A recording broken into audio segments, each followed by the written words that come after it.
요즘 우리가 사는 이 시대에 정말 많은 정복되지 않은 병들이 있습니다. 한때 이 전염병 주식회사라는 게임이 인기를 끌었었는데요. 이 게임의 클리어 조건은 신종 바이러스를 만들어서 전 세계에 전파를 하여 치료 백신이 나오기 전에 인류를 멸망시키는, 어찌 보면 아주 무서운 게임입니다. 하지만 여러분들, 자신은 아무런 아픔이나 증상을 느끼지도 않고요. 정말 멀쩡한 상태지만 주위의 사람들에게 병을 옮기는 바이러스 덩어리 자체였던 여자가 실제로 존재를 했었습니다. 인류 역사상 실제 했던 그녀, 오늘 이야기의 주인공은요, 미국 뉴욕에 7번이나 장티푸스를 유행시켰던 장티푸스 메리라는 이름을 갖게 된 여자입니다.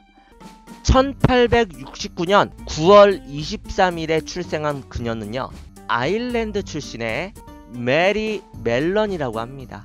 그녀는 15살이라는 어린 나이에 아메리카 드림을 안고 미국으로 이민을 오게 됩니다.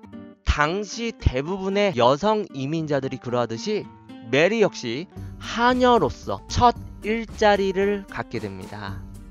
여러분들이 요즘 영상을 통해 흔히 접하시고 이런 요상한 생각하시는 메이드 복장을 한 아리따운 하녀가 아니라 말 그대로 굳은 일을 하는, 너무나 힘들고 손은 퉁퉁 붓잖아요. 정말 힘든 직업 중에 하나인데 정작 월급은 쥐꼬리보다도 적게 주니까 이 메리가 하녀 일만 가지고는 만족을 할 수가 없게 되었습니다.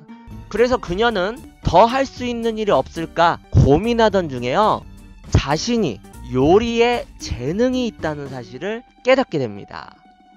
여러분들, 하녀보다는 이 요리사가 훨씬 더 알아주는 직업이었기 때문에 일을 적게 하면서도 돈은 더 많이 벌 수 있게 되었고요. 자신의 적성에도 잘 맞아서 즐거운 직장 생활을 하며 미국에 정착을 할 수 있게 되었습니다. 그리고 메리를 요리사로 고용한 가족들도 이 메리가 만들어내는 따뜻하고 맛있는 음식을 즐겁게 먹으며 화목한 가정을 만들어냈다고 합니다. 모든 요리 중에 특히 디저트를 잘 만들었다고 합니다.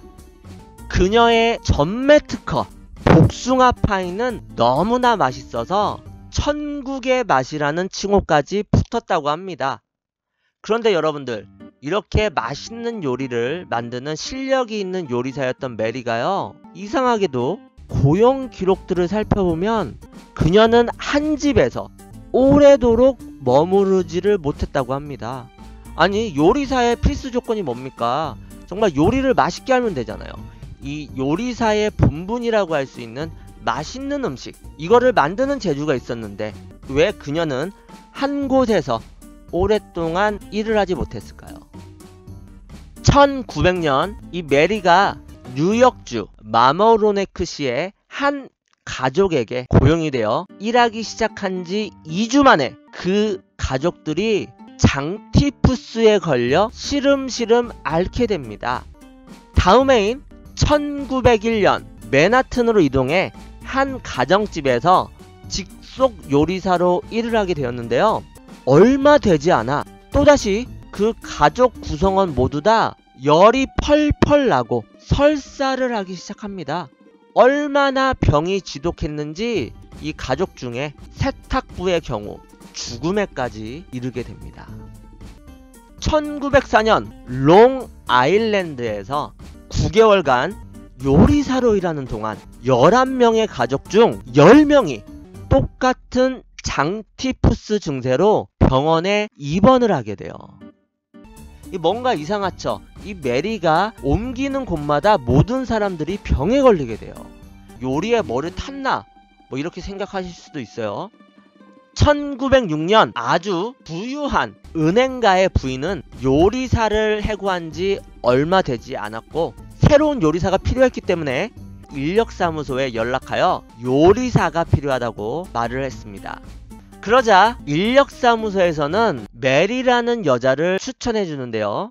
아일랜드 출신의 아주 건강하고 튼튼한 요리사로 이전 고용주들로부터 이 추천서가 정말 산더미같이 쌓여 있다며 자랑을 하게 됩니다. 입을 모아 실력이 좋다고 추천하는 이런 사람 찾기가 쉽지 않았겠죠. 당연히 망설일 틈도 없이 메리를 고용하게 됩니다. 얼마 후에 은행가는 가족들과 함께 여름 휴가를 보내기 위해 오이스터 베이에 있는 별장을 빌렸고요. 물론 요리사인 메리도 가족들의 별미를 위해 함께 별장으로 향했습니다. 그리고 며칠 뒤 그전과 마찬가지로 여러분들이 예상하신 대로 또다시 가족들 사이에 장티푸스가 번져나갑니다. 장티푸스의 원인을 알아내기 위해 당시 저명한 의학자인 조지 소퍼라는 남자를 고용하게 됩니다. 이 조지 소퍼는요, 우물부터 시작해서 수도관, 화장실, 이런저런 가능성이 있는 모든 원인들을 조사했습니다. 하지만 예상과 달리 원인을 쉽게 찾아낼 수가 없었습니다. 답답한 마음에 이 가족들에게 장티푸스가 발병되기 전 특별히 달라진 점은 없었냐고 질문을 하게 됩니다. 아무리 사소한 것이라도 말해달라 이러면서 질문을 하게 되는 거죠. 그래서 가족들이 곰곰이 생각을 하다가 그러고 보니까 요리사를 최근래에 바꾸긴 했습니다. 말을 하게 됩니다. 소퍼는 바로 그 요리사에 대해, 메리에 대해 조사를 착수합니다. 메리가 그동안 일했던 모든 곳들에 연락을 해본 이 소퍼는요, 앞서 말씀드린 것처럼 메리가 머물렀던 곳에서만 수십 명이 장티푸스에 걸렸다는 것을 알아차리게 되었습니다. 드디어 발병의 근원지를 찾아낸 것이죠. 조지 소퍼는 1907년 6월 15일 자신이 조사한 바를 바탕으로 부랴부랴 미국 의학저널에 다음과 같은 보고서를 제출하게 됩니다. 가족들이 요리사를 고용한 8월 4일은 장티푸스 전염이 되기 3주 전임을 알 수가 있습니다. 그 요리사가 단기간 동안 머물렀다 하여도 3주 후에 발병이 일어났고 그 요리사는 여전히 남아 있습니다. 바로 40세의 아일랜드계 여자로 키가 크고 뚱뚱했고 독신인 그 요리사는 건강한 걸로 보입니다. 이러한 보고서를 제출하게 된 거예요. 그리고 장티푸스 발병의 근원지, 오늘 이야기의 주인공 메리를 찾아 헤매게 됩니다. 메리 멜런, 그녀의 인상착의는 이랬다고 합니다. 흰머리가 섞인 뚱뚱한 독신녀로 짙은 눈썹에 둥그런 철퇴 안경을 썼으며 심술궂은 말투지만 부끄러움을 잘 타고 비밀이 많아 자신의 과거에 대해서는 전혀 말을 하지 않음. 어쨌든 요리사로서는 우수함. 어떻게 보면은 요즘 말로 츤데레, 약간 쌀쌀맞은 그러한 여자였던 거예요. 하지만 그러한 성격에도 불구하고 요리 실력만은 정말 알아주는 그러한 여자였습니다. 6개월의 시간이 흘러 소퍼가 드디어 메리를 찾아내게 됩니다. 메리는 파크 에비뉴에 있는 가정집에서 역시나 요리사로 근무하고 있었다고 합니다.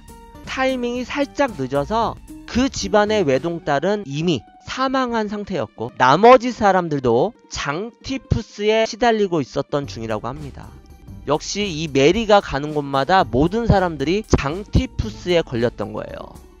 소퍼는 애타게 찾던 메리와 만나게 되었고요. 함께 부엌에 앉아 차분히 이야기를 시작했습니다. 차근차근 사건의 전모를 설명했고 해결안을 제시했지만 어떻게 말하든 당신 때문에 이 많은 사람들이 죄다 아프고 죽는 거야. 당신이 장티푸스 발병의 원인이니 우리와 함께 검사를 받아야 한다. 이렇게 그녀에게는 들렸겠죠. 만약에 그 말이 사실이라면 메리 자신 역시 병에 시달려야 했을 텐데 자신은 더할 나위 없이 건강한 상태이니까 그녀는 자신이 처한 상황이 너무나 무서웠고 또한 이 모든 것들을 의사들의 음모, 그놈의 음모를 꾸미고 있다는 생각을 하게 됩니다. 자신을 병의 근원지 그리고 살인자로 몰아세우는 그의 말에 크게 분노한 메리는 포크를 들고 덤볐고 소퍼는 소스라치게 놀라 허둥지둥 달아나게 됩니다. 아니 여러분들, 아무리 메리가 풍채가 좋았다 해도 40살의 중년 여성이 달랑 포크 하나 들고 덤볐다고 뭘 도망까지 가나. 요즘 말로 이 소퍼라는 아저씨 쫄보구나 이렇게 생각하실 수도 있으실 텐데요. 메리가 들고 덤벼들었던 포크는 우리가 흔히 아는 요즘 식사를 할 때 쓰는 포크가 아니었습니다. 사진에서 보이시는 식칼이랑 비교해도 손색이 없는 사이즈의 카빙 포크였다고 해요. 정말 꼬챙이 같은 거죠. 이거를 들고 괴성을 지르면서 덤벼들었으니 주랭랑을 친 소퍼의 행색이 이해가 되시죠? 칼과 진배 없는 흉기를 들고 덤벼드니까 정말 무서웠겠죠. 우리의 소퍼는 얼마 후에 상담도 할 겸 의사를 한 명 데리고 메리가 머무르던 방으로 찾아가게 됩니다. 하지만 메리의 방을 방문하고 그들은 아이언 실색을 하고 맙니다. 독신녀 하면 깔끔하고 정갈한 이미지가 생각이 나실 건데요. 이 메리의 방은 몇 달간 청소를 안 한 것처럼 굉장히 지저분하고 수북히 먼지가 쌓여서 발걸음을 옮길 때마다 발자국이 남았다고 합니다. 요리를 직업으로 삼는 사람이 정작 자신의 위생은 전혀 신경 쓰지 않았던 것이죠. 그리고 소퍼와 의사는 메리에게 다시 한번 정말 차분히 설명하려고 했으나 메리의 반응은 아주 폭력적으로 이전과 별다른 바가 없었다고 합니다. 이렇게 말이 안 통하니까 결국 그 다음날 소퍼는 응급차 한 대 그리고 경찰 3명과 함께 메리를 찾아오게 됩니다. 전과 다른 강경한 방책에 무언가를 느꼈을까요? 메리는 강하게 거부 반응을 보이며 달아났고 경찰은 몇 시간 동안 메리를 찾아 헤매다가 길거리에 공중 화장실 문틈에서 이 메리의 옷이 튀어나와 있는 것을 발견하였고 굶주린 쥐처럼 물고 늘어지고 발로 차고 쇳소리를 내는 그녀를 드디어 경찰이 힘겹게 체포하여 구급차에 싣게 됩니다. 체포에 성공을 하게 된 겁니다. 소퍼는 메리가 장티푸스를 감염시키는 보균자라고 확신하고 있었기 때문에 메리가 계속 요리사로 근무하면 정말 위험해질 것을 우려하여 결국 메리를 끌고 병원으로 가게 됩니다. 카메라를 빤히 응시하고 있는 여인이 메리 멜런입니다. 드디어 검사 결과가 나왔는데요. 정말 놀랍게도 메리는 몸속 체내에 장티푸스균을 가지고 있었지만 증상은 전혀 나타나지 않는 무증상 보균자임이 확인되었다고 합니다. 그녀 존재 자체로 장티푸스를 전염시키지만 자신은 병을 앓지 않는 몸이었던 거죠. 정말 신기하지 않습니까? 하지만 그 당시에는 무증상 보균자가 뭔지 겨우 어렴풋 개념이 잡히던 시절이라 메리는 자신이 무증상 보균자라는 사실을 받아들이지 못했다고 합니다. 이것도 역시 음모로 생각을 했던 거죠. 의료진은 메리를 위하는 마음으로 장티푸스균의 저장소인 담낭, 즉 쓸개를 떼어내자고 제안했지만 그녀는 여전히 비협조적이었다고 합니다. 너무나 위험한 수술인데다가 자신이 결코 보균자가 아니라고 생각하는 메리는 수술 제안을 단칼에 거절합니다.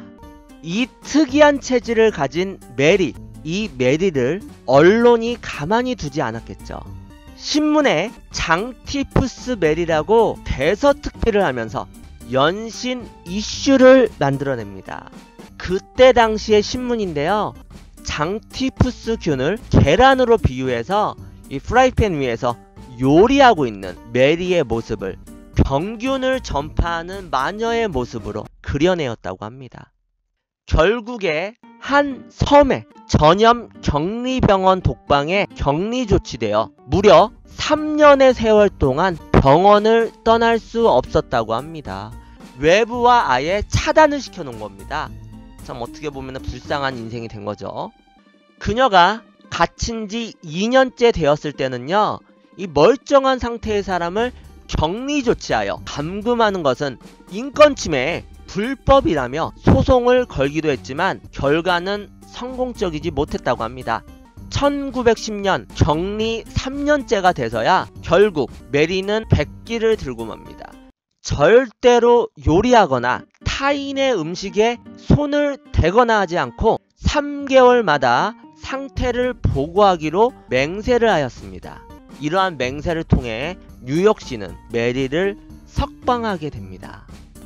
메리의 사정이 딱했는지 미국 정부에서 그녀의 생계를 위해 세탁부로 일할 수 있도록 일자리도 마련해 주었다고 해요. 정부에서 시키니까 세탁 일을 했지만 적성에 너무 안 맞고 부잣집에서 요리사로 일할 때 받던 엄청난 돈보다 너무나 적은 소득이었으니까 그녀의 눈에 차겠습니까?